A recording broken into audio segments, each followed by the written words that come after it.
tank. Oh man, hold on. I forgot to turn the thing off. I do that every so often. Well, hello. Guys, welcome back to Pencil to Pencil, your weekly Wednesday creative live cast brought to you by 3 count of 3. 1, 2, 3. 3 is the magic number. 3 expert cartoonists. Pitch me, I must be dreaming. That's right, on your video scope. I am your first host. I am JAMAR Nicholas. I got a raise. I am the new second vice president of the National Cartoonist Society, and also the Philadelphia chapter chair. I gave up my location. Now you know where I am in the world. I have a graphic novel series at Scholastic underneath the graphics imprint. Leon the Extraordinary is the name. My newest book, Leon Worst Friends Forever, is in stores now. Pick it up, why don't you? And I do this without a script. How apropos. Guys, let me introduce my co-host, cohort, and co-conspirator. He is the Bill Bixby of webcomics, walking the side of the internet highway. See what I did there? You would not like him when he is angry. Please read The Middle Age. Ladies and gentlemen, give it up for Stone Cold Steve Conley. What up, Steve Conley? Gentlemen, so good to see you. Hi, everyone. My name is Steve Conley. I write and draw the webcomic The Middle Age. It is your 83rd favorite webcomic. You can read it over on Webtoons. It's on the Tapas. It's on Go Comics. It's over on my own website at middleagecomic.com. And I make some TTRPG stuff, like this little friendly face you get to enjoy every once in a while. Oh, yeah. I didn't expect to see it. That's stabbing fresh? It is exactly inspired by was it Erwin Hassan? Did he cook that guy up, or Shelley Moldoff? I think so, yeah. So that's just silly D&D stuff, and that's just the latest sculpt.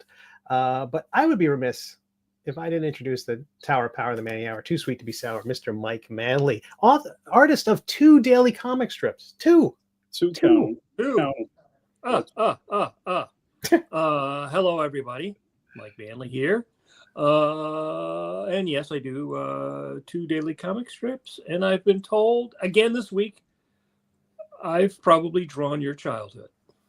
Wow. So that happens a lot to you.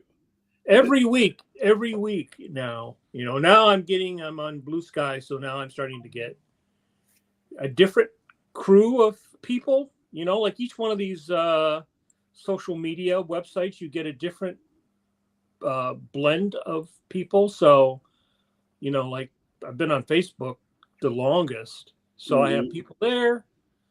And then you go to Instagram and you get people there, and now you're going on Blue Sky, and now you're getting, people, a different blend of people there. So yeah, usually when someone around your guy's age, maybe a little bit younger, when they find out the guy, oh, hey, you're that comic, but my grandma bought me that comic, That's so funny. I just had this flashback from when I was working at the college, and one of my work studies said, "Oh, right, my grandma had a Nintendo." That hurt and me. Then you came down off the ropes.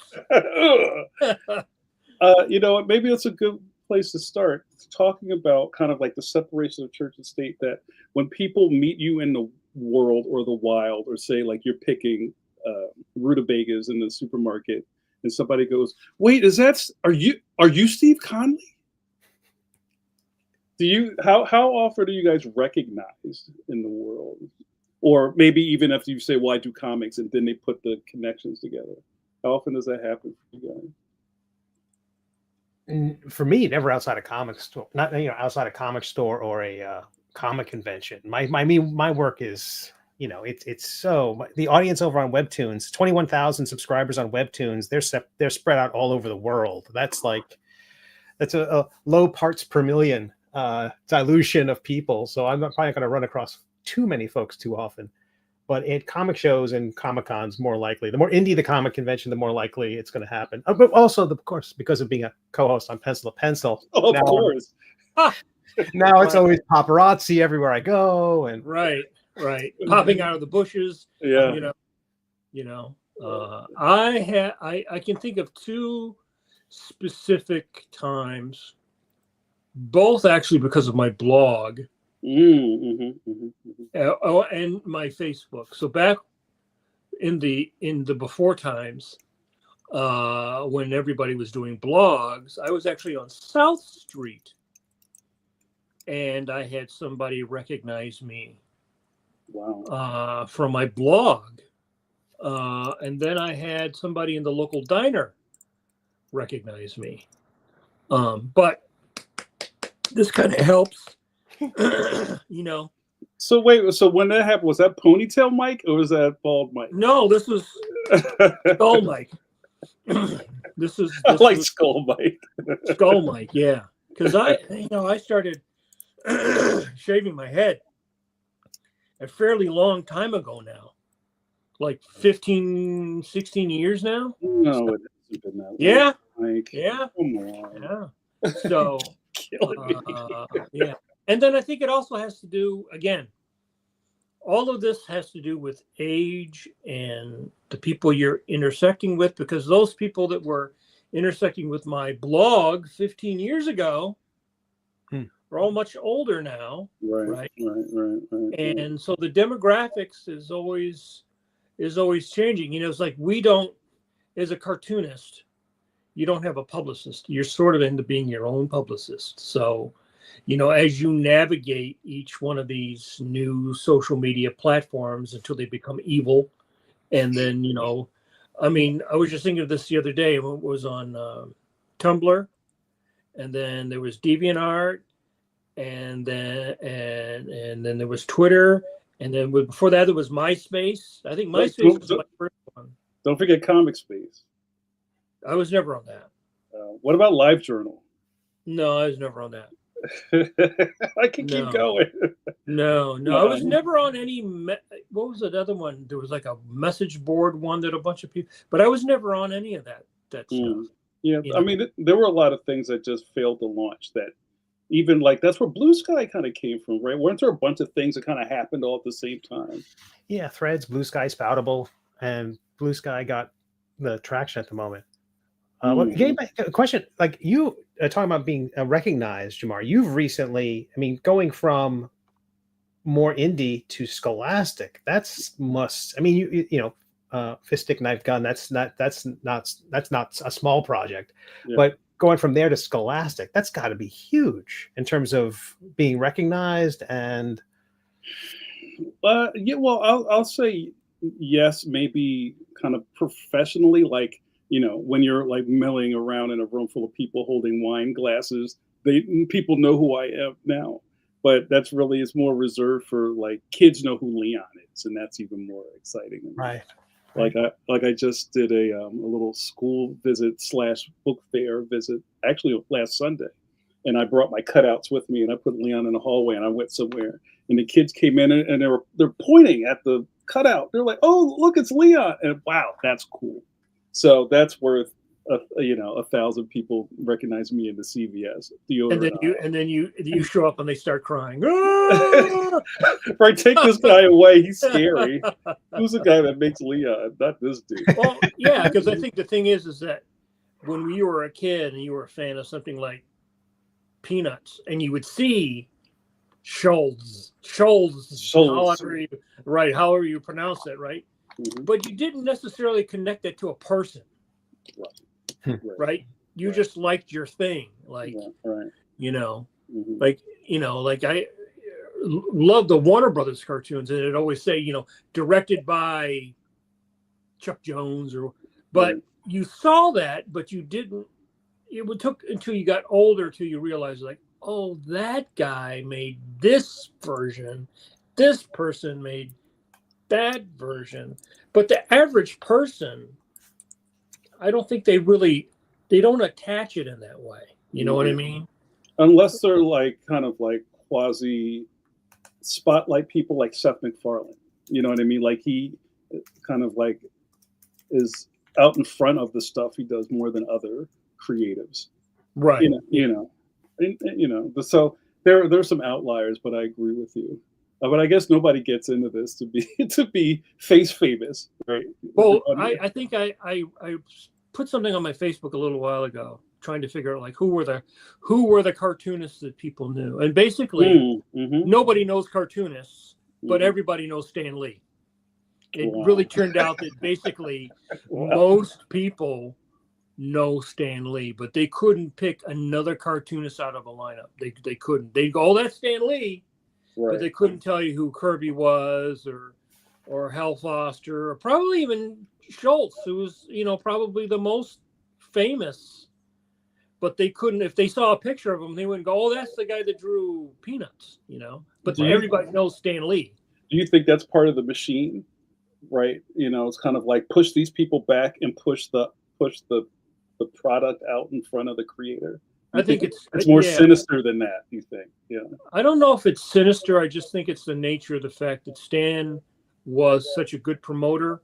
Mm-hmm. Like the Ringling Brothers, kind of, the ringmaster. Yeah. At a time that nobody else was really doing that. Carmen Infantino wasn't doing it at DC. Jim Warren wasn't doing it at Warren. Nobody, Stan was out there doing that from the very beginning. And most cartoonists, I remember as a kid, actually came out of Philly, the old Mike Douglas show. And every once in a while, he'd have like somebody like Milton Caniff on. He said Mike Douglas, like dark room with a cigarette. Yeah. Yeah. And he would have he was like the Colbert of the day or whatever. He would have major celebrities like the Beatles on and people like that. But he would also have cartoonists on. Yeah. Wow. And I remember him having, I believe it was Caniff. Mm-hmm. But I didn't know who Caniff was as a kid. Right. And I just remember him drawing, seeing that one where he was drawing. But yeah, I don't think most people would know anyone but Stan. And if you're over 50, Disney. Mm-hmm, mm-hmm. Well, Disney looks like Tony Stark, right? Isn't that how that works? Well, yeah. I mean, because he was the guy that had that hosted the TV show for our generation, going back into the 50s. So here's the thing. It's talking about being your own publicist. It seems like it would behoove more cartoonists to put themselves out in front of the work, right? Because I can't blame Susie Punchclock that they don't know who Dick Young looks like, right? You know what I'm saying? Because that's just that's on us. Susie had an opportunity. Susie had opportunities. She had a chance. She had a chance. So also that's what brings us here to Pencil, right? Because before we started doing the video component, and you read articles about the sensational creatives we would interview and Draw magazine, you didn't see their face, but Mike was always good about putting people's pictures in the magazine, so you could actually see. It's their fault. Stone them. And even what we're doing here on the live cast, you get to actually see these people that we're talking about, and what a great opportunity. And with that segue, let's bring in our guest for tonight. So Valentine De Landro is our guest for tonight. I'm very excited to speak with him. Val's been in the mix for a really long time, and he's kind of what I would kind of consider. We talk to cartoonists through all parts of the timeline, right? We talk to people from back in the day. We talk to I call Mike's generation bullpen guys, and that's not a disrespect. It's like you were in the system when you had to be in New York and go and see Archie Goodwin, that kind of stuff. Up to web cartoonists and people who are actually physically making monthly comic books right this minute. So Val is, I think, in that last slot where he's actively working. We're probably taking up his time right now and not bringing him on. So I think you're going to have a really great time with Valentine. Val, prepare for rendering. We're going to bring you onto the screen. Let me do some. Let me move some furniture here. He's got to move the Kirby Crackles. That's right. Arrange the Kirby Crackles for rendering. I got to move some stuff around. All right. Welcome to Pencil, Valentine De Landro. Ping! You've been freshly rendered. Hey, fellas. Hey, how are you? I hope you enjoyed my unhinged ADHD. Fantastic. I love them. Awesome. Well, thanks for joining us tonight. And this is something that really kind of makes me love what we do, is that we could talk shop, we could talk craft, we could talk about the timeline of cartoonists, and the fans and the viewers can actually see who we're talking to. You know, so Yes, that's indeed. what I love about the video component versus the audio. Val, you do a fair amount of interviews, don't you? Not if I can help it. I mean, I don't do too many of these. No, I mean, I think I've done a handful of podcasts here and there, but this isn't my speed generally. I'm best at public speaking, and this, as much as I am in my safe space right now, I still feel like this is very public. So I'm good. Well, I hope you were listening to what we're talking about while you were in the green room, because this kind of like all kind of comes together. You know Yes, what I indeed. mean? So kind of like if you had your druthers, would you rather not have to do stuff like this and just do your work and make that speak for you, or do you feel like you need a mix for your career? I guess it's a mix. I mean, I know that this is part of it. And first, before I get too far, thank you for having me on, and thank you for inviting me. I appreciate it. This is fantastic, and I've enjoyed this show for many nights. You guys have kept me going while I'm working, so this is fantastic. But yeah, I mean, I know that doing interaction like this is necessary. I enjoy it. I enjoy it as a fan. I like listening to the interviews and stuff, and participating. I mean, I know it's a privilege too, so I'm again happy to do it.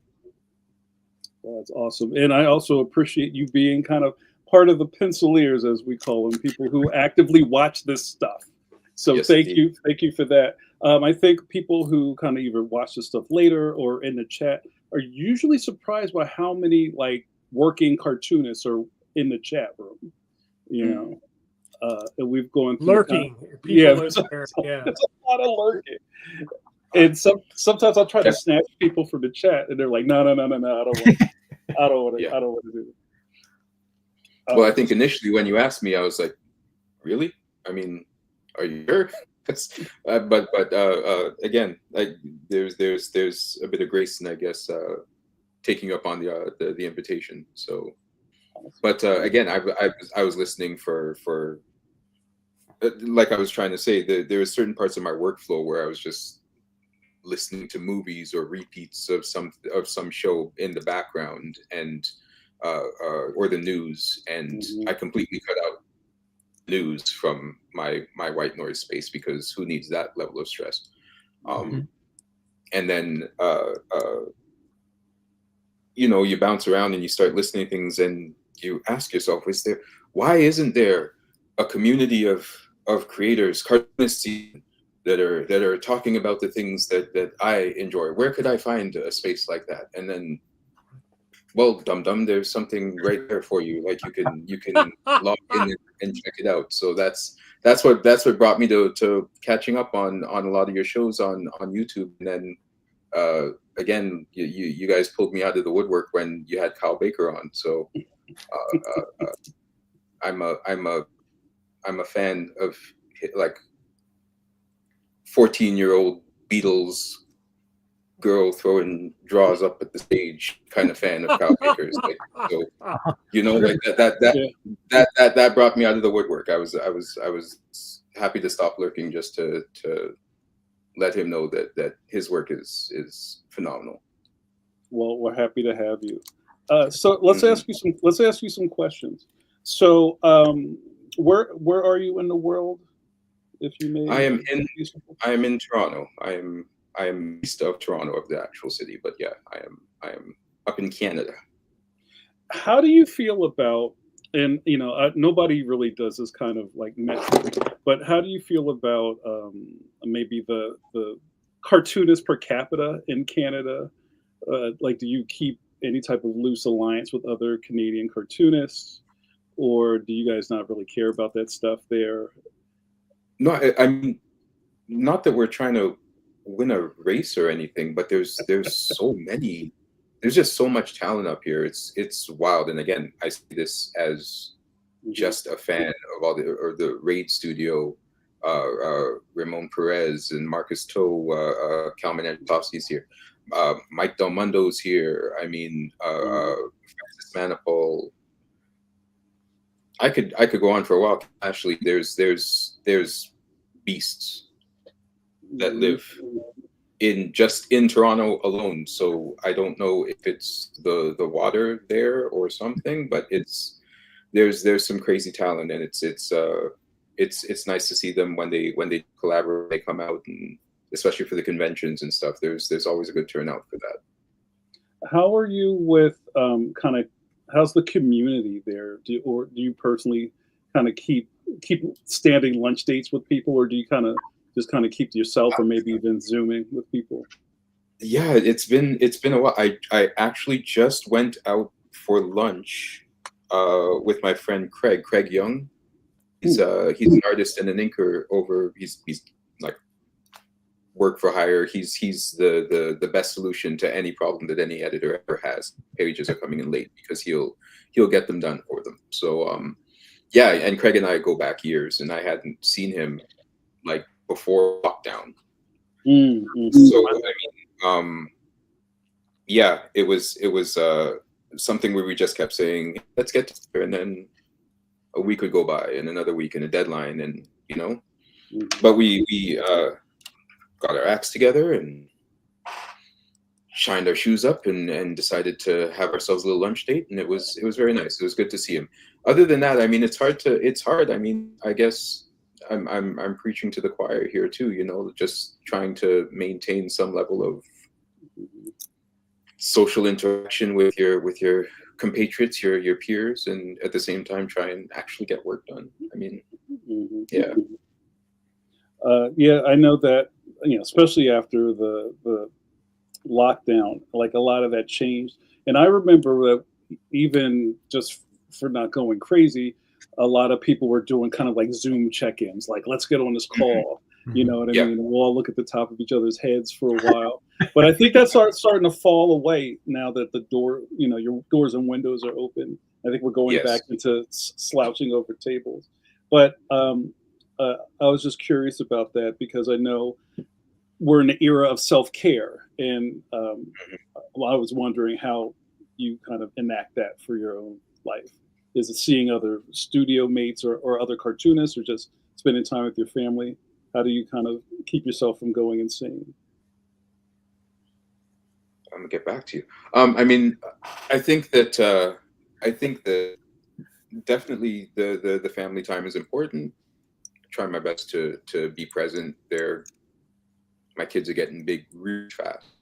Like, I'm not prepared with how old they're getting sometimes, and so you want to be present with that. Yeah. That's one thing, be there for your kids, be there for the wife. I have friends. It's like the long question mark. They're out there. It's hard, man. It's hard to maintain these things. It's to the point where my wife just like, you know what? I'm just gonna go out. I'm gonna go and see people. You keep working if you have to. And yeah, but I'm glad my friends are as forgiving as they are, and they understand when I blow them off sometimes, because yeah, the deadlines are looming and what have you. So let's get to the work. So what's currently on your plate these days? Some things that aren't announced. Okay, you got some NDAs on your desk. We understand that world here, pencil to pencil. I can say maybe an unannounced DC miniseries. I can say an unannounced Image series. I did some Is the Captain Image America thing something of yours? Is that something that you're working on with somebody else, or doing all yourself? One of them, I mean, Bitch Planet is still in the works, so working on that still. The other one is something that a group brought me onto. I wish I could say more because it's very cool. They haven't announced it yet. I think they started teasing it, haven't announced it yet. So yeah, there's a couple of things on the go right now. but yeah, between I just wrapped up a few pages for a backup story in the Captain America issue that's going to launch in January.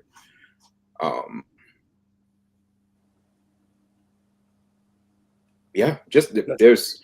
There it is. I'm a mercenary, man. Like it's getting bad to the point where if the price is right, I'm gonna try and take the job because like the kids. Yeah. Right. So with that, and it sounds Mhm. like kind of all of us are living in this world where it would be nice if you could just work on one thing, right? But I think Yeah. there's maybe there's something kind of in the DNA that you have to keep a couple of plates spinning on the sticks at all times. So like, what is your average throughput? Like you're good with maybe 2.5 things, but 3 is too many. Like how do you balance how many projects you're working on at the same time? Yeah, it's always different. Mhm. I don't even know if there's one way to do it. I generally just try and get as much of a lead as possible in the project.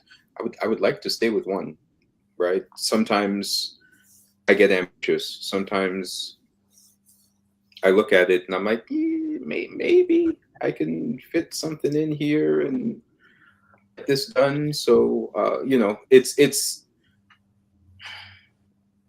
it's to the point where I sit down and I wonder whether or not I'm going to compromise anybody's schedule, because that's the one thing I think I've learned, if nothing else, that I'm not the only one in this cycle, right? Right, There's right. so many other people that are working that if I somehow have a catastrophic moment in this workflow, then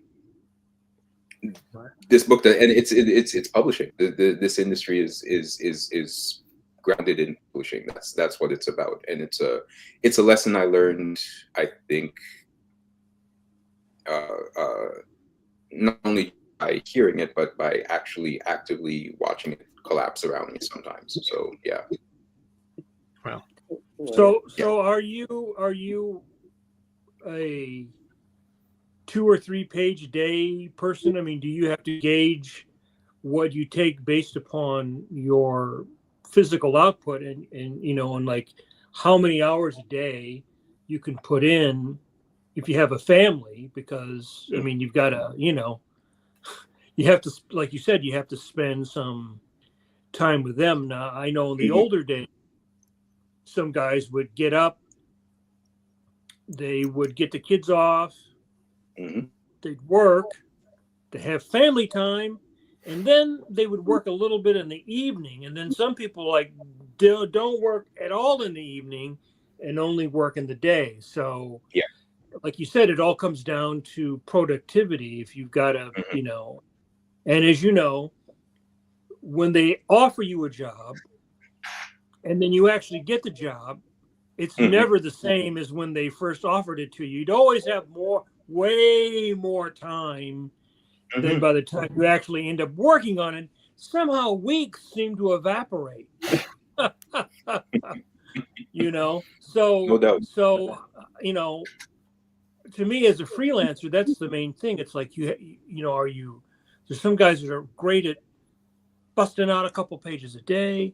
There's some people have a very laborious style and they can't do that. They can do 6-week issues. They can't do 4-week issues. Or in the case of sometimes you've got 2-week issues, Yeah. Honestly, I'm trying to find a balance between my with my workflow. I think that for me right now, the thing I realize is that I need to spend more time constructing the story. I spend more time probably with the layouts and the breakdowns than I do with the finishes at this point. I think that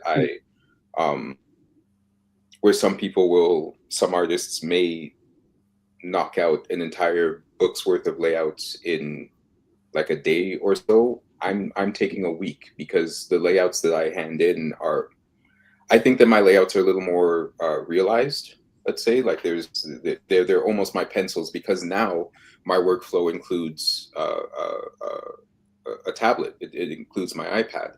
When I started, I didn't have this. I was, doing the breakdowns on 8.5 by 11s with pencil. But now with the iPad, I think that this has been the most valuable I could use the media digitally, is to work on the layouts. I still from there will take them and print out the boards, because I prefer the line that I get with a brush. I prefer the line like working on a vellum board. So it's one of those things that I can reproduce it digitally if I need to, but it's not my preference.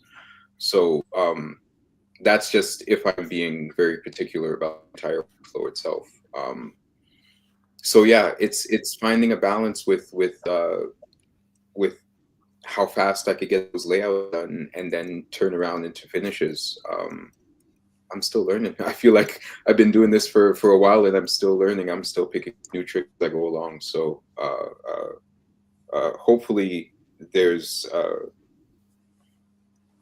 more of a balance I could discover in terms of not only presenting a certain quality, but doing it in a certain time frame too. I'm about 5 weeks, I think, per book, let's say, please speaking, if I'm doing everything right, and I haven't had some sort of crippling bout of depression or anything like that. So I mean, as long as those things don't weigh me down, I'm usually able to get the book done within a 5-week window, which is, I hope that's more standard for work for hire for the big two at this point. When you're working on your own things, I mean, hopefully you can set a more comfortable schedule. I would like to have a little more time to get into those details when I'm rendering, but work for hire, it's a game for the young. It's not it's not meant for people who can't pull all-nighters sometimes, right? So oh yeah. I mean, I don't do those now, but I did do those well into my late 50s. But and that's like a personal constitution thing, because I know some guys who can't, they're like morning people. They get up and they work, and then dinner time, and then that's it. They don't. When I was working with Al Williamson, he never pulled all-nighters. There were a couple times when he was inking, like Romita on Daredevil, he might come back after dinner for a little bit, but he was not a guy by that time. He was in his 50s. He was not working all night for anybody. He was like that. No. So I think it's really important to know yourself. I remember Mike Roringo was like he couldn't always do a monthly. It was hard for him sometimes, and I think that's an important step for every artist to learn personally what what works for you. Like, I can do it in 2 weeks, but I'm not gonna be happy with it, right? And right. And then the other thing is that people only remember your last job, and they don't know whether, like, well, I was sick, or the script was late, or nobody remembers that. I was looking at something the other day that I did over some of that hardware stuff I inked back over at Dennis and stuff, and I remember those were like crazy deadlines, and some of the pages were inked apart by somebody else, and but nobody now. But that's like, what, 20 years ago, 25 years ago. Nobody. All they do, if they ever look at the book, and they just see your art, right? So, so are you working for yourself to make yourself happy first, or are you working to put, bacon on the table? Right? Yeah, no, absolutely. And I think it's part of the process, part of everything I've gone through in terms of learning to let go of that final product, you know, like just turning it in, because you get really, really particular and just very precious about the pages sometimes. And it's like, no, I didn't draw that hair properly, or, you know, the fold in this jacket, just the jacket wouldn't fold like that, nor would the light hit it like that. So I need to do this entire page over again. It's things like that, that I think has been part of the process of learning how to turn things in. I feel like again, when I'm spending as much time with the storytelling and the composition, the layouts, the making sure that the acting is proper and all that, I feel like that's my primary job, is to make that the story's being told properly, right? And then when I get to that final, I mean, there's a switch that flips in my head, because then I start worrying about all that stuff. I start worrying about, okay, but this is the thing that everybody's going to see.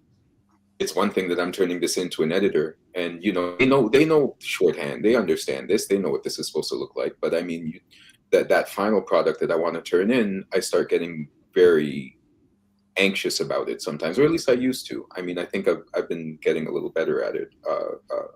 I don't think it's anything that really ever goes away. I mean, I don't think we're doing what we're doing if we didn't want to turn in our best work. But ultimately, you know, I've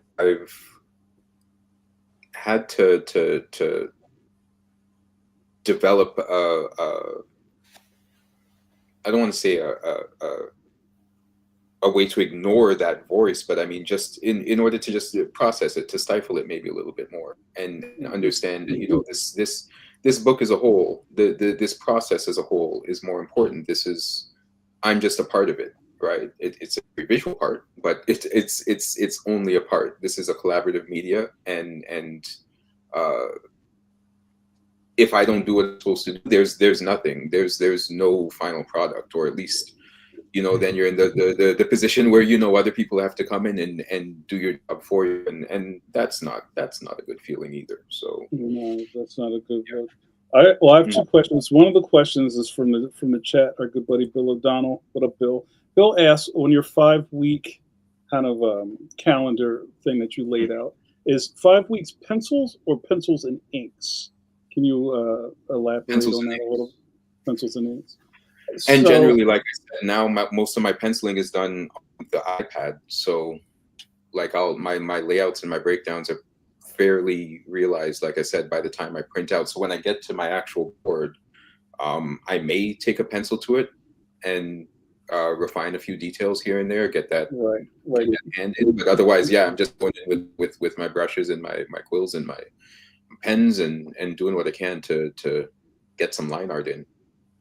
So my follow-up question with that is, so when your creator-owned work or your personal work, we'll call it that too, do you generally ink yourself, or do you separate that, and does the same thing apply to your mainstream work?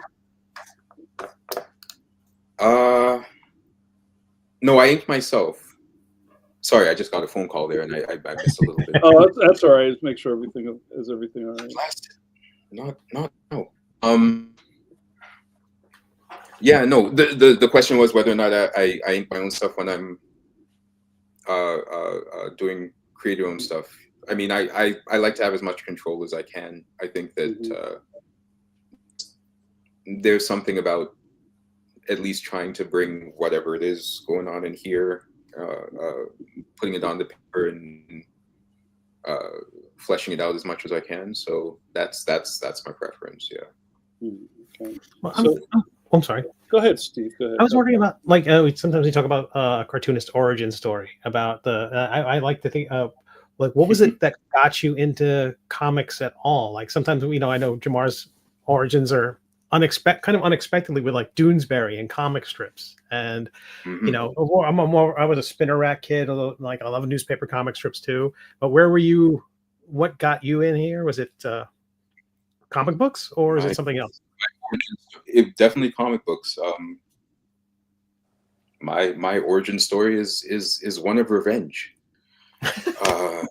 Excellent. I don't know. It's I have an older brother. He's like 6 years older than I am, and so I mean, growing up, he had a bit of an aptitude for drawing to like say around 11, 12 years old, right? He could draw some fairly good figures and all that, right? So me, the little brother, just kicking around. It's like, draw me something, and he used to draw me a couple things, right? So I like to color them or whatever it is, right? Or trace he was doing, so I could sort of learn how to draw, right? But draw me something. Finally, he said, no, I'm not going to draw you anything else, right? So I said, fine, I'm going to draw it myself. And I started picking up some things and learning how to draw. So, I mean, like from comics and various things, Mike, thank you for my childhood. There's I don't know, I can't remember which issue it was of Transformers, but I learned how to draw Optimus. I don't think he had a head in the issue. I think he was headless. I mean, it was body, and I needed that because I didn't have any books that had a full body of him, right? And I think that was an issue that you did, and I tried it. I'm happy to say that book is absolutely destroyed just because of all the tracing I did. That's a good comic. Freud. That's a well-loved comic. It's well loved. It is well loved. I think I have it somewhere. But yeah, ultimately, you know, if my brother wasn't such a dick, maybe he'd be sitting here. But right now, it's sort of a story of revenge. What does your brother do? What does your brother do? Oh, he is a driver and a courier. He's a musician. He's a jack of all trades. He does quite a few things still. Yeah, not art. What was there a moment where it went from being a story of vengeance where I was like, wait, I can do this for a living? Was there because sometimes a lot of people draw, but they don't realize that there's a way to turn this into a vocation or a what do you want to be when you grow up kind of evolution. How was that for you? Yeah, I went to I basically stumbled on it through conventions because I didn't know what the path was to becoming a comic artist. This was say late 90s, early 2000s around then. That's when I ended up with an art studio that was in Toronto. At the time, I was studying journalism in university, right? And I graduated with a journalism degree. I worked at a magazine for a while and did a lot of pre-press and publishing and layouts and things like that. But didn't know what the path was for becoming a comic book artist. And at that point, I mean, comic book conventions were about to make that turn. I think that Wizard Worlds were just becoming a thing. You know, like Wizard was just starting to promote shows in Philly and places like that, and that's how I think got my introduction to the industry is just by meeting creators and you know, seeing the ins and outs of the in more in something that was less abstract. I mean, at this point, again, this veil that we've raised here, that we're to create and all that when I was reading, I didn't have a chance to speak with Mike Manley. I couldn't do those things growing up, right? It was one of the things where we didn't know. You would read the messages in the bullpen bulletins in Marvel or something in order to get some sort of glimpse as to what was happening there. So being able to interact with a few creators and I will definitely say that art was always something I was holding in my back pocket. I was like, when I'm ready, the industry will welcome me because, you know, I'm quite talented.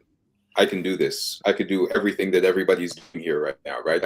I've traced many books, so I can definitely do this job, right?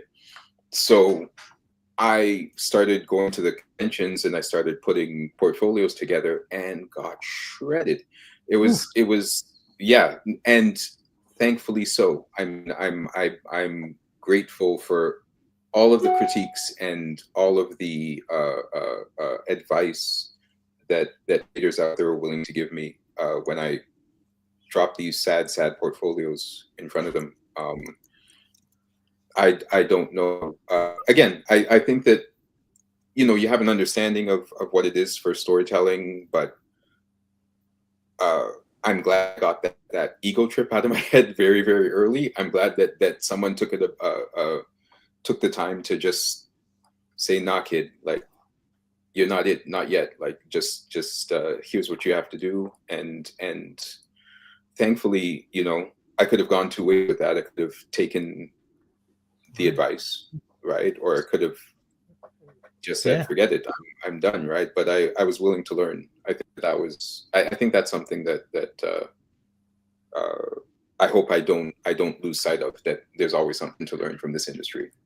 So, Val, I have a couple of questions here because just kind of following along with your origin story, and you went to university for journalism. Were you taking any art classes as like in while you were there, or is just straight up comics was something you did in the margins? Yeah, basically. And I was doing like editorial cartoons for the, you know, the campus paper and things like that, right? Like somehow still got dragged back to art. Somehow art was always calling me. So who were your I'm sorry, I didn't mean to cut you off, sorry. So who were your influences back then? Like, what was your portfolio full of at that point? At that point,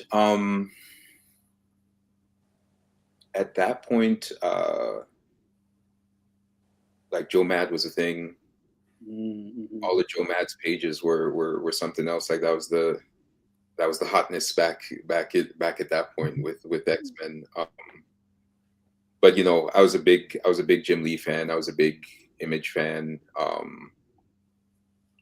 I was Pacheco. I think I was crazy for his stuff too. I mean, his figure work and his camera work is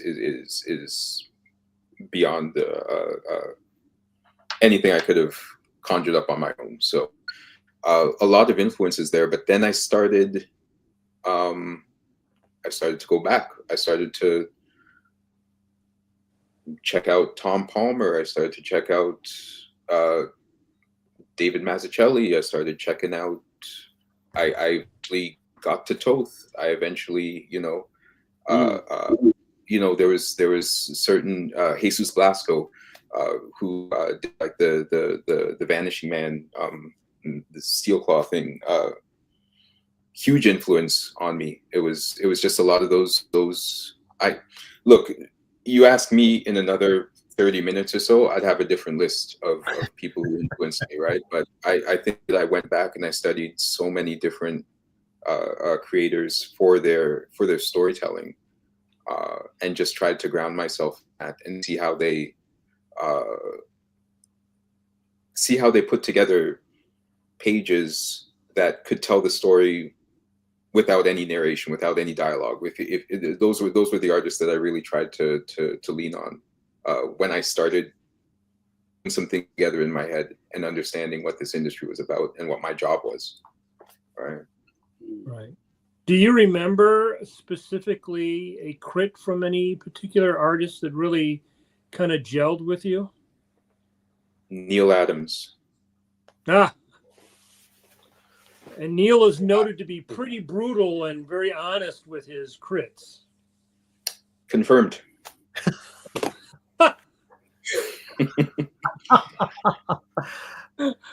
I got to drop my portfolio on him, and mind you, this was stuff that was published too. I had dropped a portfolio on him, but this was stuff that I had actually had published. I can't remember what the pages were, but these were legitimate pages. But I was like, I've got to do this, right? And I went to him. He spent 20 minutes with me, which was super generous, like amazing. And like it was the end of the day at the convention. I mean, I'm sure he's tired. He wants to go get something to eat, and he's taking the time to do this. And so, I mean, pleasantries weren't exchanged. It wasn't about him being nice. He wanted to get his point across about what I was doing right and what I was doing wrong. And everything he said to me still resonates to this day. I mean, it was 20 minutes. I think I learned more in that 20 minutes than I had in a couple years, just flipping through books on my own. The level of skill that man was able to, and knowledge that he was able to impart in that little bit of time. Forever grateful. It was amazing. Bill, I'm sorry. Bill says, and then you went and dropped off your portfolio at Shakin's table. Oh. No. I haven't had the pleasure. I would do it. I think I'm a little more resilient now. I think I could take it. Well, one thing that I'm kind of circling around here is that kind of going through the cartooning timeline, whereas I would almost say, and I will never put words in your mouth, but you kind of you're self-taught, right? And I think a lot, in a way, like you kind of absorbed information from the history of comics and cartooning and all the different types of cartoons, and you created yourself. And I think a lot of us came from that world, and we're not. I see a little salt and pepper in your face. We weren't the art school, so to speak. Like you took a sequential narrative class and then got an agent and then got a book deal. Like that's a very modern cartoonist story. Yeah. You know what I'm saying? So I was very curious about just kind of like where you were kind of getting your influences from at that point when you're kind of self-taught, and Wizard magazine is in the rack at the pharmacy, and that was the world you were in at that point. Definitely. And I mean, I'm not to discount the experience I had with the art studio that I joined up with in the early 2000s, and like I was talking about Craig Young, like he was a member there, right? Like I met a lot of good friends. We were able to jam and do a lot of things together, right? But all of us were figuring it out at the time, right? It was sort of a space where we could work, but it was also a place where we could sort of learn things together, right? Ultimately, I think a lot of my education came when I got sort of pushed into the industry. Not pushed, maybe a little pushed, but just sort of got into the industry and started learning the ins and outs of that, right? And getting some advice and indirect knowledge from creators who had gone before me, and the writers. I mean, having the chance to work with Peter David on X Factor has been like a huge opportunity and blessing, really, for me and the trajectory of my career. So his scripts were fantastic to work from. So that was big. Things like that, I think, helped me continue to learn. And I think that's sort of the benefit of where I'm at right now, is that I still, like I said, feel like every page is a new experience to learn something. Yeah, it is. I agree. I mean, I think you learn to do this by doing it, because you can look at all the comic books in the world, you can read all the interviews with everybody, but you really learn how to play the game by actually playing the game, right? And then you page after page after page, and then 2 or 3, 4 issues, 5 issues. The mileage starts to build up. I think that's the thing that people who are in the junior leagues, like the farm team, don't quite ever grasp, because when you do it to the point that it's, well, I'm not going to do this anymore because it's a hobby, and you kind of go off, then you kind of come back, you're sort of always at the same level. You may get a little bit better over time, but when you play the game, and it counts, like you got to draw these pages, they have to work, you got to turn them in, you get feedback, you learn you learn your something on your first issue, your second issue, your 10th issue, your if you're a good artist, you learn it on your 100th issue, right? I think the difference is that in the beginning of your career, you make those big jumps, really big jumps in the first 4 or 5 years. You're not going to jump as far after you've been doing it for 40 years, but you still, hopefully, you're working. So I think, when you're talking to a guy like Neil, who had been doing it forever by that point, but he was still very passionate about it. And he was passionate about sharing his passion in a very intellectual and a very honest way, which sometimes is very gruff, which I think he did sort of as an act on purpose to kind of like kick you in the nuts to see if you flinch, And I was hip to that too.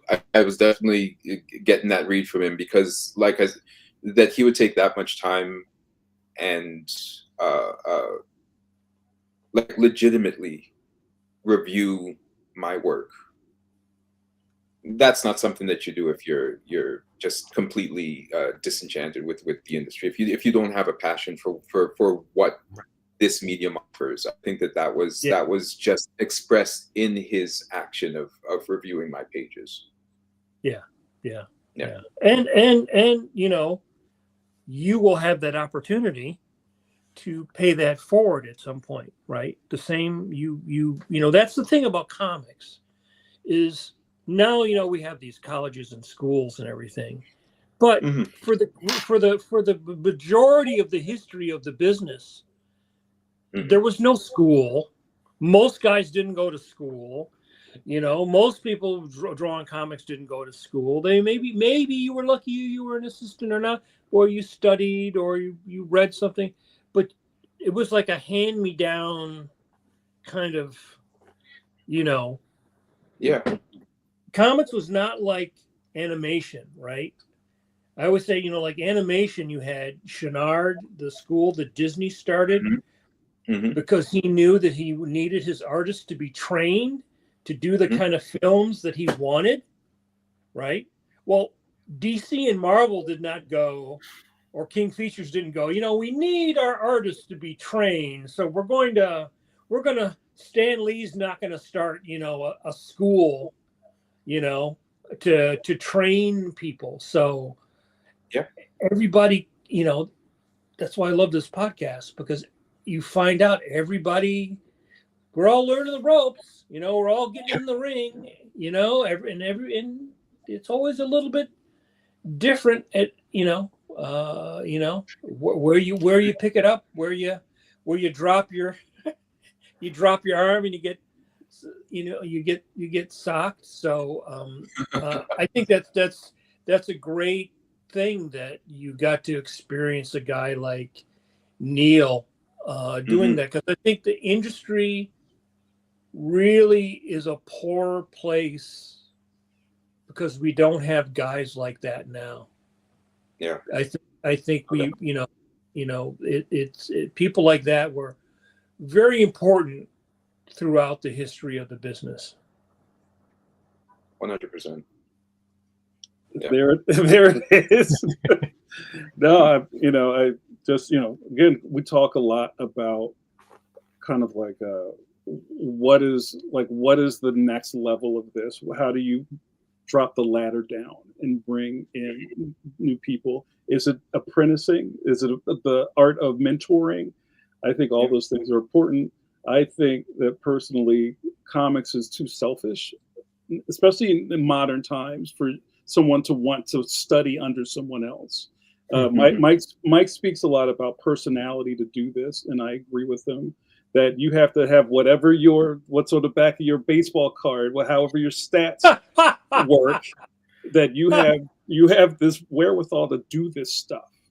And there are a lot of people that look over the fence watching the baseball game that think that they could do this stuff, but they couldn't pick the bat up. You know what I'm saying? So you know, you can give somebody, stand behind them and have them like, this is how you grip it and this is how you swing it. Nah, you know what? I'm Babe Ruth, son. I don't need you. I got this. You know, Exactly. you know, we see that all the time. They're And, going to you know, stand up to the plate and point. It's going right there. That's where it's going. Like I said, that's how I felt. That is definitely oh, you were cocky like that. I was ready when I said I was ready to do this. I'm like, that's it, man. Just you know, give me my starter number right now. Just put me in. Mm-hmm. Let me do what I do. You all can just watch and be amazed. so Fall Val, within the globe, you know, right? But no, it wasn't that at all. so Val, let's push this forward a little bit. So Mhm. from you getting kind of like really inspiring portfolio reviews and going back to the lab and being in the studio with other guys and just kind of like learning, building the plane while you're flying it, as I like to say. That's very accurate. So what were some of your first really major projects that kind of got your foot in the door, that got you submitted, that got people going, oh, you should talk to Val. He'd be really great on this job. Like, what were like some of your first really like kind of standout gigs that kind of got your foot in the door? What was it? The first Marvel work I did was the Spider-Man retellings of like his early, you know, appearances, like the Ditko issues, right? Yeah. I did Dr. Octopus one, like one of his early battles with Dr. Octopus when Peter's sick, and then Doc Ock unmasks him, and he's like, "Oh, that's why he was fighting so terribly, because you know this wasn't actually Spider-Man; it was Peter Parker dressed up as Spidey, right?" And so yeah, I got to draw that, that was a kick. That was fun, and that was one of the first things I got to draw. Todd DeZago wrote that, which was really cool. Shout out to Todd. Shout out to Todd. Fantastic. We got to do a couple of things there too. So I was in that Marvel Age, I think is what it was called. It was like just this all line that they were trying to bring in new readers at the time, right? Trying to introduce all these stories. Great initiative. I thought that it was a really good idea. From there, I moved to, I think I did the Marvel Knights Fantastic Four book for a few issues. That was hard, but it was, you know, again, a chance I get to draw the Fantastic Car. I get to draw, you know, like and Grimm and all these things. That was a lot of fun. And then I got X Factor. I followed Larry Stroman. Shout out to Larry. I mean, look, come on. I mean, I don't even have the words to tell you like how much I love Larry's stuff. I mean, growing up on his X Factor stuff too and he's one of those creators that I think I went into what is it that he's doing. To this day, I can't figure it out. I don't think I ever will. But I think I love Larry's ability to create distinct figures. I think that's one of the things that I have at least thought of. I'm not trying to mimic what he does, because they broke the mold when he decided to pick up a pencil pen. But 100% one of those things that I think I tried to study from him too. Just phenomenal creativity. Holy moly! I mean, yeah.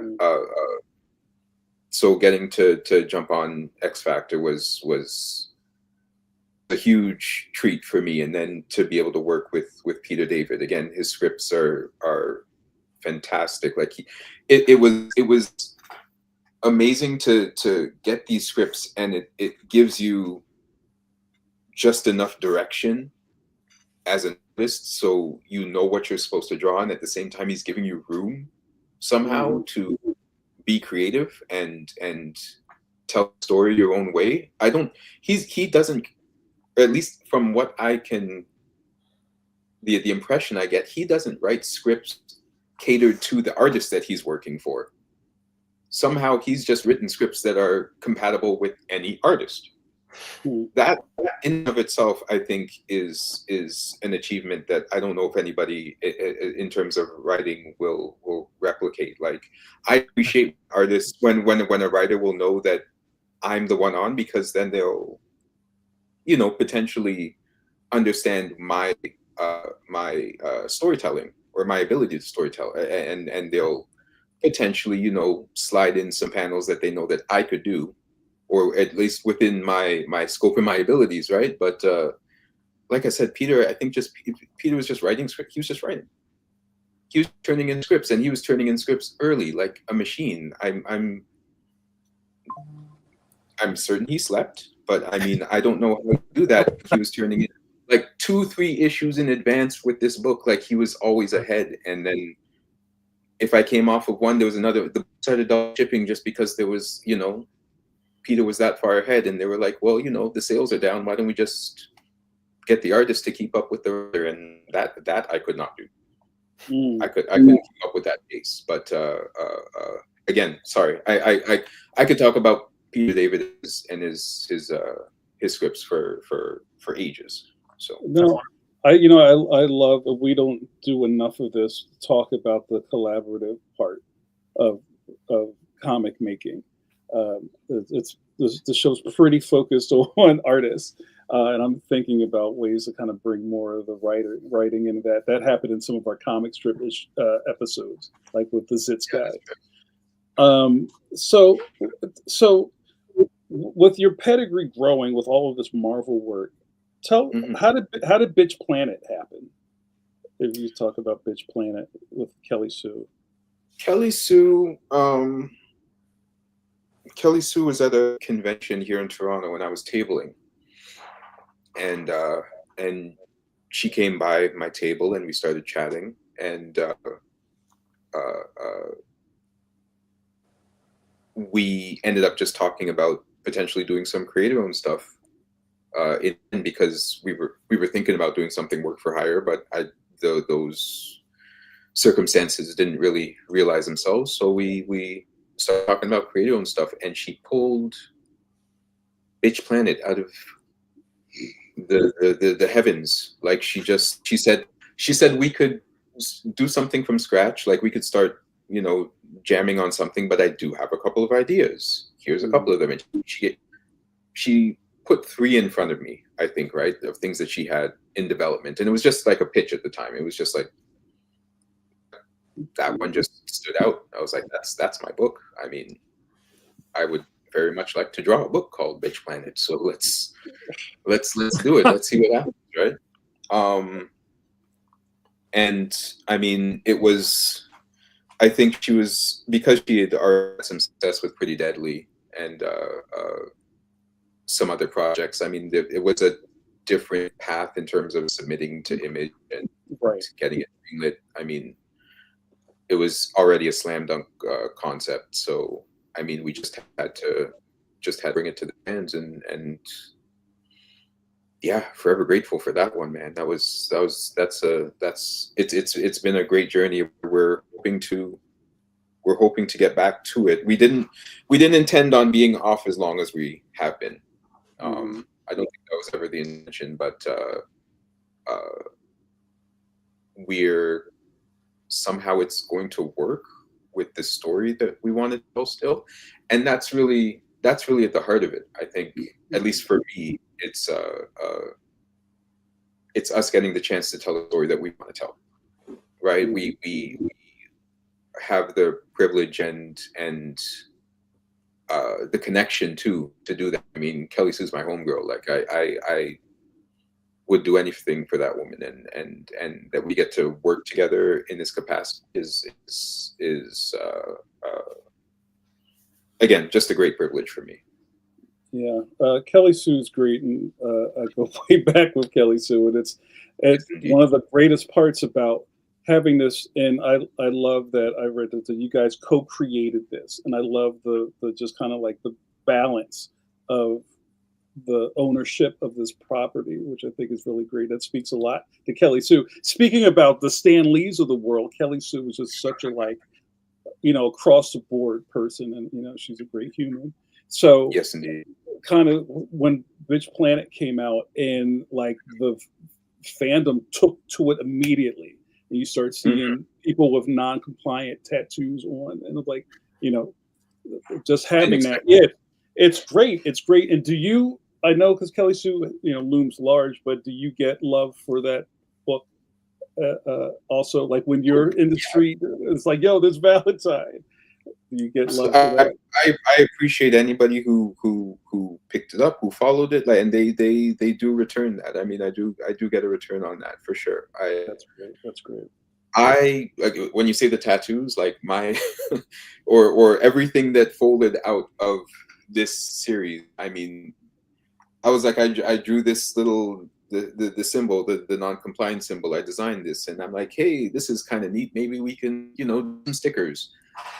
Maybe this will work on a button or something like that. And then people start turning up with tattoos, and I was like, what is happening? It's been something else, and I think that there's some people that are still waiting for this book to stop sleeping, to come down out of the mountains, and we do have some plans for it. I'm hoping we can get our act together and put out some more for whoever comes back to read it. We thank you and love you. Like we hope that we still have a receptive audience when we decide to bring this story back. I think that for what just the plans that Kelly Sue has alone, like on her end, they're just, man, it's going to be something. It's going to be something special. I don't want to overhype it. It feels almost not disingenuous, but I don't want to oversell and not deliver on anything. So we'll just say that there are plans, and hopefully anybody who's interested gets a chance to pick it up and keep reading our story. One other cool thing I'll say, not necessarily about Bitch Planet, but just about being on the other side of this. And when we originally started doing these videos, I would say things like, this show is about being on the other side of the exhibition table and blah, blah, blah. But being on the other side of the table, that you're like in company with these other people that can actually make things happen.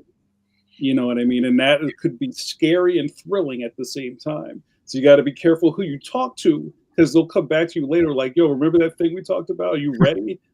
You're like, oh shit, like this could actually work. You know what I mean? So, so it's almost like a magic spell that you have access to, So I had that problem when I was younger. I was an overthinker, and I was an over collaborator. Hey, this will be great. It'll be fun. And then people are like, yo, JN, what happened to the thing? I'm like, oh, man, maybe I should have said that. But, but it is a real thing. Like now that you're in this, that you have the power to kind of create things and make opportunities for yourself. So good on you. Well, I don't want to run out of time, Val. We've had a great time talking, and now like all the superstars are starting to show up. What up, what up, Joe Illage? I want to turn this over to Steve, because we have a little bit of a question palooza for you. Yeah, so it's I think a lot of them are coming from like well, no, we got a second contributor. I thought Bill O'Donnell was on the table. Bill was right at the table. Yeah. I would love to ask a question. It's something I've been meaning to ask our guests, is that someone who's just coming to learn of your work this episode, where would you say they should? What book? Where should they start? What would be the book that you'd say they should pick up? It's a great question, Steve. Wow. Yeah, I would probably bring them back to Bitch Planet. I thought it might be that one. Yeah. That's me doing me. That's and again, just having the chance to explore a genre, like Kelly Sue and I bonding over like exploitation films, right? And the prison genre, but trying to find a balance because we also needed it to be like there are strong feminist overtones in Bitch Planet. Can I say that? Is that That's fair. is that surprising to anybody? But No. you know, the exploitation genre isn't. It's almost opposite of it, right? So the turning that genre on its head and finding a way to take the aspects of it that make it what it is, which is almost like the violence and maybe the treading on women is almost inherent. It's almost a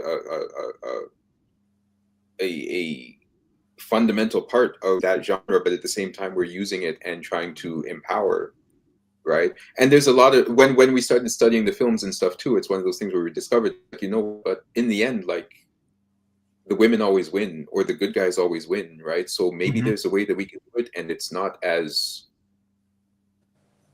awful for the female characters that are involved, right? So we're still putting the characters in the ringer, like, when we get the opportunity, but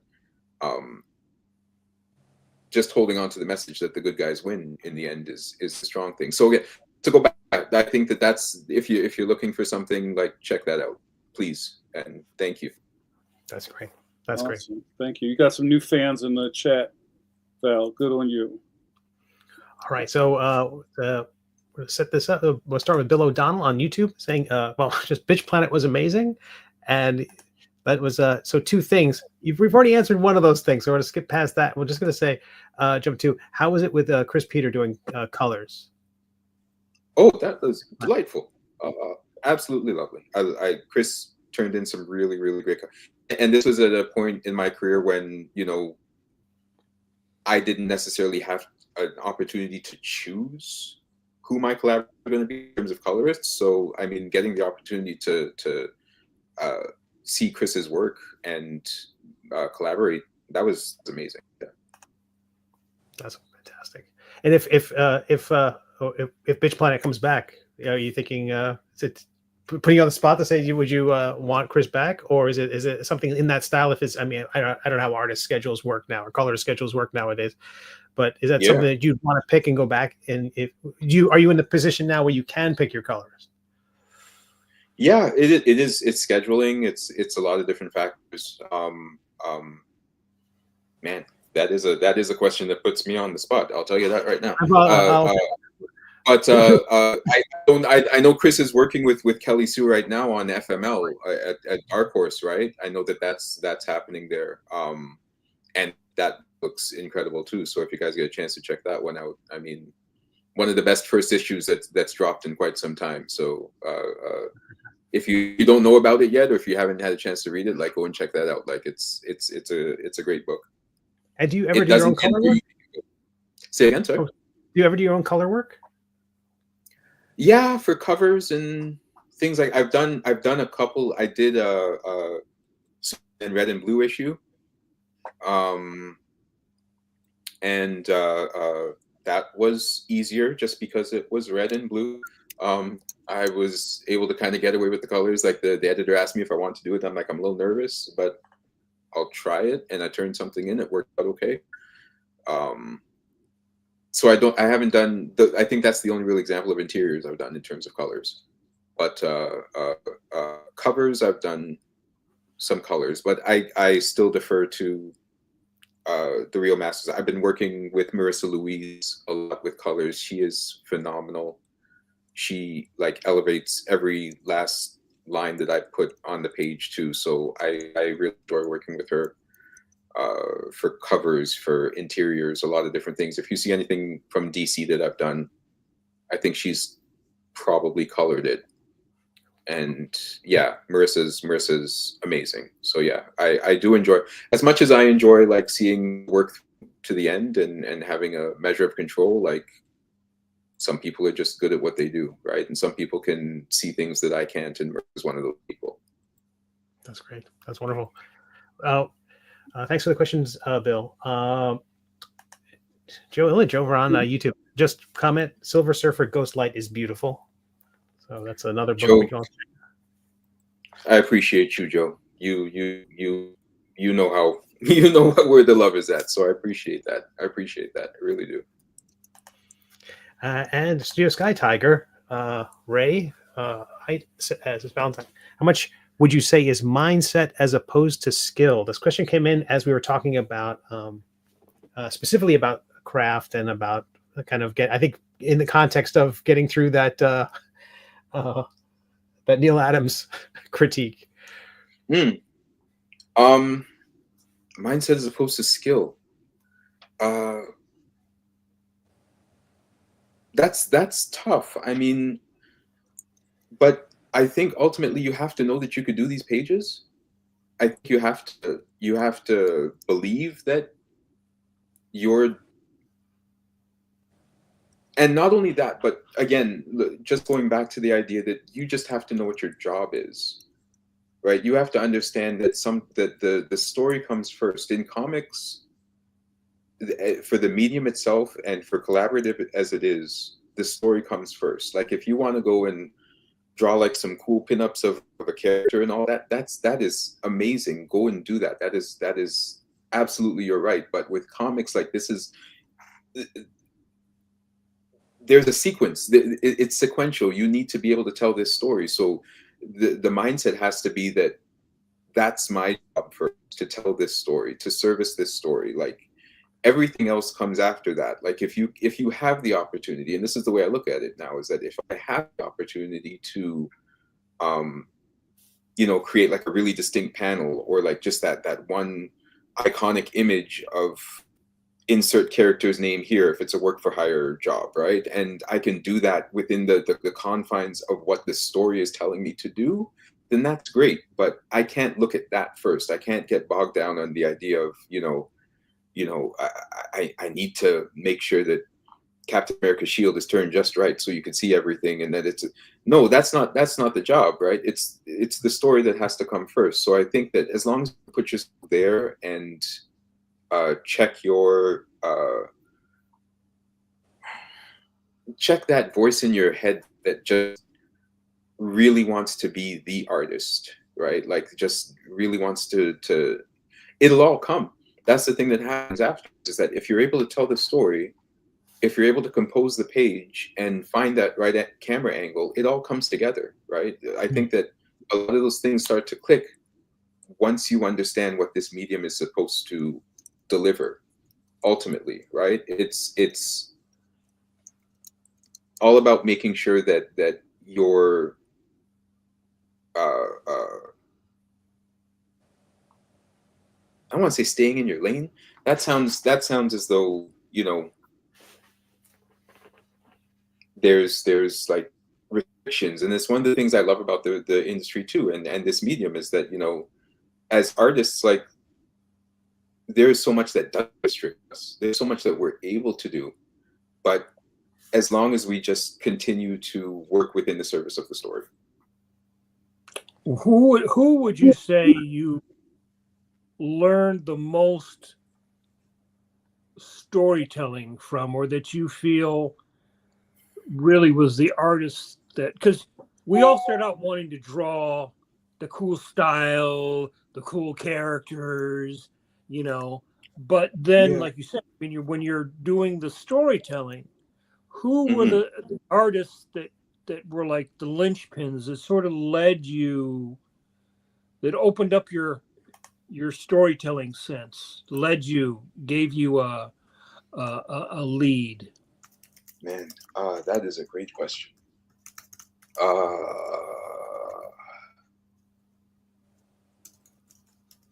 Mazzucchelli's stuff always struck a chord with me, like from his Daredevil work, the Batman work. I mean, the clarity there, clarity of his storytelling really came through. And then, you know, like I said, it was, when you say the first, I mean, I think because he was my introduction to Toth and a lot of other artists who had come before him, right?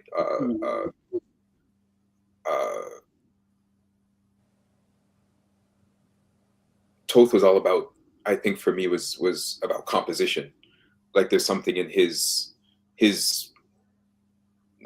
you know, the way that he'll put a page together. It's like there was a puzzle that only he could see and only he could solve, and you know, like we would never be privy to the way he was ever going to approach that page, but we were lucky enough to see the finished product.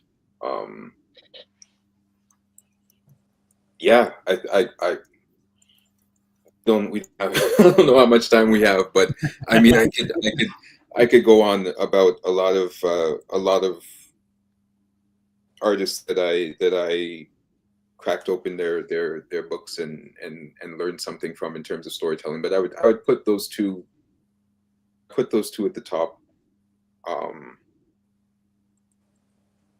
And I'm gonna feel bad and probably email you, send you a message or something to add somebody in that I forgot. What I think is very interesting about both of those guys is they're very formal in the way that I was talking to somebody the other day about Kirby. So Kirby's work was very dynamic, but everything is very formal. He never did stuff breaking out of the panel. He drew everything in a grid. He drew everything in a grid, right? Yep. All his best, most fantastic, cosmic, whatever was in a grid. And I think Mazzucchelli was he was in a grid. And Toth really worked with the grid, which is very opposite of what the image guys are doing, because the image guys are trying to find as many ways to break the grid. Right. Yeah. Right. Yeah. That was the 2000s was all about breaking the grid. Whatever you could do to break the grid, right? But so it's sort of interesting because that was your origin years, and a lot of the guys that you mentioned, Joe Mad and people like that, they were about breaking the grid. But as a storyteller, you're very you're picking people that are very traditional in using the formal qualities, just very, very straightforward. You concentrate on what's within the panels. In fact, was it last week or week before I was talking on my Facebook about Kirby doing 2001. Yes. Right. His adaptation. And so that's, a super amazing movie. And then he adapted it, but it's all within a grid. He wasn't trying to blow out panel borders or anything to try to compete. It was very much just a grid. Now, what's within it is fantastic. So do you feel that if you stick to the grid, that focuses your eye or the reader's mind on the story, as opposed to saying, oh, look at this jaggedy sawtooth border, now look at this figure jumping out here? That's a different type of storytelling. It's very exciting, yes, especially to young male readers, right? All the stuff, but it's a different. It's not about small moments. It's not about anything that's subtle. It's all about guitar solo. It's all a guitar solo. Yeah. With the amp turned up to 11. Right. All of my layouts now are just, if I can, I'm just taking up tiers, because I'm also trying to be mindful of comics being read digitally now, right? The fact that we're scrolling. So, I mean, I try and make sure that all of my stuff is in not only a grid fashion, but it's in a scrollable fashion, because I mean, we got to keep up. We got to make sure that we're adapting to the way these things are being read now. when I tell you that I made a turn, like I stripped my idea of storytelling down to the studs. Like it was going to Kirby and looking at things like that, seeing it's like, okay, he's done something amazing here, and he hasn't broken one panel. Like he's lovingly made this all fit into this space. How, right? And then this comes from there. I mean, it's one of those things that you just look at afterwards. So yeah, I don't want to tell anybody how to draw their books, right? I think that there's room in the industry for people who want to draw and enjoy comics any way they want to. I think that's the resilience of this industry, and I love it for that. I love the media for that, but it's one of those things, like I said, that for my ability to tell a story within my ability, within my scope, like I'm trying to make sure that these panels are windows and the gutters are your transition. This is the way you're going to get this story to flow. Like this is how it's going to work, and this is the best way I can service the story. I'm again not trying to tell any artist out there how to do their thing. Just figure out how you want to tell a story, and everything else should fall into place. But this is what's working for me. I think that it's one of those things that I'm just going to continue to work. Yeah. I love it. Awesome. All right, we have 2 more questions, Val, and then you can go pee. We're almost there. Come on. You on YouTube says, Speaking of peeing, late to the stream. late to the stream. Did you guys know about Valentine's design for the Black History coin? How did that come about? Oh my goodness. Thank you. I was approached by the Royal Canadian Mint to design some arts for the facings of the coin that weren't the effigy side. Like on the Canadian coins, there's like an effigy of royalty, the Queen, now the King, and then on the other side there's artwork and denomination for the coin. So I've been lucky enough to do 3 coins. Wow. I did 2 commemorative ones and 1 that's circulation. The first one was a World War II coin. Second one was a circulation coin for Oscar Peterson. It's on our $1 coin. So, and Oscar Peterson's a pianist and composer that was Canadian. He's the first Black Canadian to be on a coin. And then I was able to do a 3rd coin that was a commemorative one for Black History, celebrating this community named Amber Valley out west. That was the first settling community that was predominantly Black. I don't want to say the year because, hey, look at that, that's the one. And that's fantastic. Yeah, again, just lucky enough to make it through the selection process and have my artwork chosen for these coins. No, I hope they didn't pay you in coins. No, I did get one. I hope so. I have one. This is the World War II one. Father-in-law, he gets a kick out of these. So I was able to get the. Let me see if I can. Yeah, oh, wow. That's really cool, man. If I show you the box, like the box has the artwork on it. That's what the. Oh wow! Look at that. That's great. Yeah. That's what's So up. you did the drawing, and then they had somebody do a relief. Do the engraving. Yeah. That's really cool. That's wonderful. So, and that's been fascinating too. Like the commemorative ones, like the metal that they use, like they're able to do a lot more detail, right? The $1 coins, the one for Oscar. I think this is the Oscar Peterson one. Let me see. Well, this isn't real because this is actually the commemorative one. It's not the loony one, but ultimately, this process it's stamped, right? So they're not able to get in as many details, so you have to produce the art in a different way that you do for the one that's going to get the laser engraving, right? So all stuff I didn't know. It's been fascinating to learn it. It's honestly been some really, really great opportunities and great projects to work with. The art department, all the art directors, they're amazing. So yeah, I mean, thanks for Jeff for pulling that one up. Yeah, thanks so much. And then our last question, Mladen Kovacevic. I'm not sure if I pronounced that correctly. I just realized that Valentine is from Toronto. So happy to find another amazing artist in my city. Touching back to what we were talking about, so many cartoonists in Toronto. Do you find that there's a good comic creator community here in Toronto? Yes, there is. I'm always fascinated to see how many of us are here and working at a incredibly productive and what's the word, visible level, let's say. So yeah, if you ever hit any of those shows that are here locally, you're bound to run into the studios.